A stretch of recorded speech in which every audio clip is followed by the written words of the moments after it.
تخيل كده معايا عندك موديل متصورة بالجرين كروما وبكاميرا هاند هيلد ومهزوزة وإضاءة مش احترافية بالمرة، ومطلوب منك إنك تعمل مشهد 3D سينمائي زي إعلان تيفاني. ليه؟ هو أنا ساحر؟ قال لي أنا عايزك تخلق لي عالم 3D حوالين الموديل بتاعتي ويكون بنفس الكواليتي بتاعت الريفرنس اللي أنا بعتهولك. وهنا بدأ التحدي. أول خطوة كانت إزالة الكروما، وده فعلا كان تحدي لوحده. اشتغلت على إزالة الكروما في افتر افكتس، ومع ان الكاميرا كانت مهزوزة في 27 مشهد لكن قدرت اني اعمل ستابلايز لكل المشاهد، وابتديت كمان اني اظبط التراكنج واعدل الاضاءة. وهنا بقى بدأ الشغل.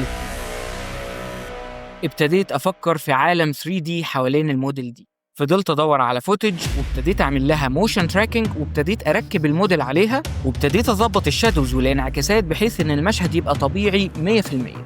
والنتيجة إعلان مختلف تماماً عن الفوتج اللي بدأنا بيها. وبعد ما بقيت راضي عن البروجكت وعن نفسي وعن حياتي دوست ريندر. وبعد ما خلصت 3D دخلت على أهم مرحلة، وهي المونتاج والتلوين في دافينشي ريزولف.